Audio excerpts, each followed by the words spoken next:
Good morning. ప్రభువైన యేసుక్రీస్తు వారి పరిశుద్ధ నామములో అందరికీ శుభాలు. ఈరోజు మన అనుదిన ఆత్మీయ ఆహారంగా కొలస్సీలకు రాసిన పత్రిక 1వ అధ్యాయము 28వ వచనాన్ని ధ్యానించుకుందాం. ప్రతి మనుష్యుని క్రీస్తునందు సంపూర్ణునిగా చేసి ఆయన ఎదుట నిలవబెట్టవలెనని సమస్త విధములైన జ్ఞానముతో మేము ప్రతి మనుష్యునికి బుద్ధి చెప్పుచు ప్రతి మనుషునికి బోధించుచు ఆయనను ప్రకటించుచున్నాము. ఇక్కడ పౌలు గారి యొక్క హృదయ వాంఛ ఏంటంటే, నా ప్రియ సహోదరి సహోదరులారా, మనం యేసుక్రీస్తునందు విశ్వాసం ఉంచుట మాత్రమే కాదు, ఆ యేసు ప్రభు రెండవ రాకడ వచ్చినప్పుడు మనం ఆయన ముందు సంపూర్ణులుగా నిలబడాలి. ఆయన ముందు నిందారహితంగా నిలబడాలి. ఆ విధంగా మనము మార్చబడులాగున మనము ప్రతిదినము దేవుని వాక్యముతో మనం బలపరచబడుతూ ఉండాలి. ఈ విధమైన జీవితము మీరు జీవించాలని మీ నిమిత్తము మేము సంపూర్ణమైన జ్ఞానముతో ప్రయాసపడి మీకు బోధిస్తున్నాం, మీకు ప్రకటిస్తున్నాం, మీకు బుద్ధి చెప్పుచున్నాం అని ఈ 3 మాటల పౌలు భక్తుడు చెప్తున్నాడు. బోధించుట, ప్రకటించుట, బుద్ధి చెప్పుట. Preach, teach and warn. ఎందుకని? ప్రభు రాకడలో సిగ్గుపడే స్థితిలో మనం ఎవరు ఉండకూడదు. ప్రభు రాకడలో సంతోషంగా ప్రభుని ఎదుర్కొని ఆయన పరలోకంలో ఆయనతో పాటు నివసించే సంపూర్ణతలోనికి మనం ఎదగాలి అని పౌలు గారి ఆశ. ప్రీచ్ చేస్తున్నాను, టీచ్ చేస్తున్నాను, వార్న్ చేస్తున్నాను అనగా బోధిస్తున్నాను, ప్రకటిస్తున్నాను, గద్దిస్తున్నాను అన్నారు. బోధించడానికి, ప్రకటించడానికి అంటే ప్రీచింగ్కి టీచింగ్కి డిఫరెన్స్ ఏంటో మనం తెలుసుకోవాలి. టీచింగ్ అంటే స్కూల్లో జరిగేది, కాలేజీలో జరిగేది టీచింగ్. ప్రీచింగ్ అంటే చర్చ్లో జరిగేది, బోధించడం. కానీ మన సంఘాల్లో బోధనతో పాటు ప్రీచింగ్తో పాటు టీచింగ్ కూడా అవసరమే. ఎందుకు అవసరమో చెప్తున్నాను. టీచింగ్ అంటే కావలసిన లేక తెలియచేయవలసిన ఇన్ఫర్మేషన్ని, జ్ఞానాన్ని అందించడమే టీచింగ్. టీచింగ్ ద్వారా ఒక వ్యక్తిని జ్ఞానవంతులుగా చేయొచ్చు. టీచింగ్ ద్వారా ఒక వ్యక్తికి సంపూర్ణమైనటువంటి జ్ఞానాభ్యాసం చేసి మన శిష్యునిగా, ఒక డిసైపుల్గా మార్చవచ్చు టీచింగ్ ద్వారా. కానీ ప్రీచింగ్ ఎందుకు ఉపయోగపడుతుందంటే, సువార్త ఒక వ్యక్తిలోనికి ఇన్ఫర్మేషన్ ఇవ్వడమే కాదు, విశ్వాసాన్ని ఆ వ్యక్తిలోనికి పంపుతుంది.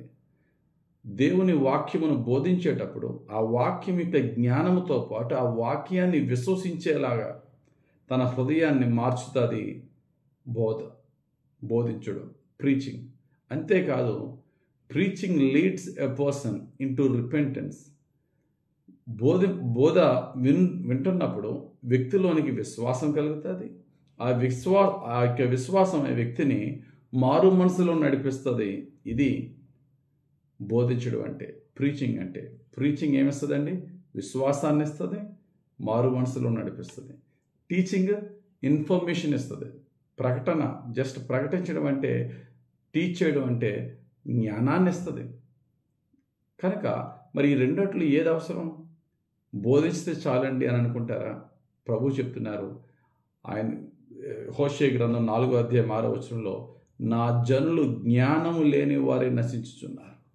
టీచింగ్లో జ్ఞానం ఉంటుంది, ప్రీచింగ్లో విశ్వాసము, మారు మనసు వస్తుంది, టీచింగ్లో జ్ఞానం ఉంటుంది. ఉదాహరణకి, కొండ మీద యేసయ్య చేసిన ప్రసంగం ప్రీచింగ్ కన్నా అందులో టీచింగ్ ఎక్కువ. వ్యభిచారం చేయొద్దు, వ్యభిచారులు నరకానికి పోతారు అనేది ప్రీచింగ్, బోధించడం. కానీ వ్యభిచారం అంటే ఏంటో తెలుసా? శారీరకంగా అపవిత్రమైన సంబంధం పెట్టుకోవడమే కాదయ్యా, హృదయంలో మోహపు ఆలోచన కలగడమే వ్యభిచారమో, మోహపు చూపే వ్యభిచారమో, ఇవన్నిటిని గురించి వివరించి జ్ఞానాన్ని ఇచ్చేది టీచింగ్. యేసు ప్రభు అసలు వ్యభిచారం అంటే ఏంటి, అసలు మర్డర్ అంటే ఏంటి, దేవుని యొక్క తీర్పు అంటే ఎలా ఉంటుంది, అవన్నిటిని ఎంతో చక్కగా వివరించి చెప్పారు.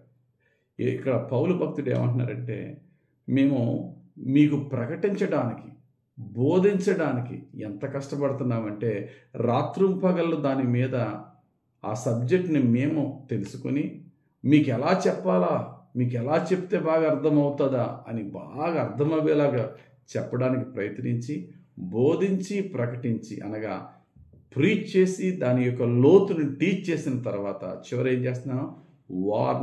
వార్న్ చేస్తున్నాను అనగా మిమ్మల్ని గద్దిస్తున్నాను, జాగ్రత్త. ఎందుకో తెలుసా? మీకు బుద్ధి చెప్తున్నాను. ఎందుకంటే ఇంత తెలిసిన తర్వాత మీరు తప్పిపోకూడదు, ప్రభువులో నిలకడగా ఉండాలి, లోకాశల్లో పడిపోకూడదు, అపవిత్రతల్లో ఈ లోక ఆకర్షణలో పడిపోకూడదు, దేవుని కొరకు నిలబడండి మీకు బుద్ధి చెప్తున్నాను. ఒకటే నా గోల్, మీలో ఎవరు తప్పిపోకుండా నాతో పాటు ప్రభు రాకడలో ప్రభు ముందు సంపూర్ణులుగా నిలబడాలి. ఈ యొక్క ఆశ దైవ సేవకుడైన పౌలు గారికి ఉంది. అందుకనే ఆయన యొక్క పరిచర్యలో సువార్త బోధించడంతో పాటు ప్రకటించడం, టీచింగ్ కూడా చూడండి. అపోస్తుల కార్యం 28:31 ఈ మాట ఉంటుంది. ఏ ఆటంకమును లేక పూర్ణ ధైర్యముతో దేవుని రాజ్యమును గూర్చి ప్రకటించుచు ప్రభువైన యేసుక్రీస్తును గూర్చిన సంగతులు బోధించుచు ఉండేను. ప్రకటించుచు బోధించుచు. We teach and we preach. ఏమాత్రము భయపడకుండా ధైర్యంగా అంటున్నాడు. కాబట్టి ఈ వాక్య ప్రకారంగా కొలసి 1:28 ప్రకారంగా ప్రతిరోజు వింటున్నా, అది ప్రీచింగ్ అయినా టీచింగ్ అయినా, దేవుని గద్దింపైన బుద్ధి చెప్పే వాక్యమైనా మనల్ని పరిశుద్ధపరిచి ప్రభు ముందు నిష్కలంకంగా నిలబెట్టడానికి దేవుడిస్తున్నాడు. కనుక వాక్యానికి లోబడదాం, ప్రభు ముందు నిష్కలంకంగా నిలబడదాం, సంపూర్ణులుగా నిలబడదాం. అట్టి కృప పరిశుద్ధాత్ముడు మనకి ఇచ్చునుగాక. ఆమెన్. పరిశుద్ధుడా, ప్రేమ కలిగిన తండ్రి, పౌలు గారి యొక్క హృదయ వేదన, ఆయన యొక్క ఆత్మ యొక్క తీవ్రత తన ప్రజలందరినీ కూడా వాక్యముతో బోధించి, ప్రకటించి, బుద్ధి చెప్పి నీ ముందు పరిశుద్ధంగా సంపూర్ణంగా నిలబెట్టాలనే ఆశను మా అందరి జీవితంలో నెరవేర్చి మేము ఆ విధంగా నిలబడి అనేకులను నీ కొరకు అలా నిలబెట్టేవారిగా నీ సేవలో మమ్మల్ని వాడుకొనమని యేసుక్రీస్తు వారి పరిశుద్ధ నామములో ప్రార్థించి వేడుకొంచున్నాం తండ్రి. ఆమెన్. తండ్రి యొక్కయు, కుమారుని యొక్కయు, పరిశుద్ధాత్మ దేవుని అభిషేకం హెచ్చుగా మనపై దిగివచ్చి సర్వసత్యములో మనల్ని నడిపించి దీవించునుగాక. Amen. God bless you. Have a very blessed day.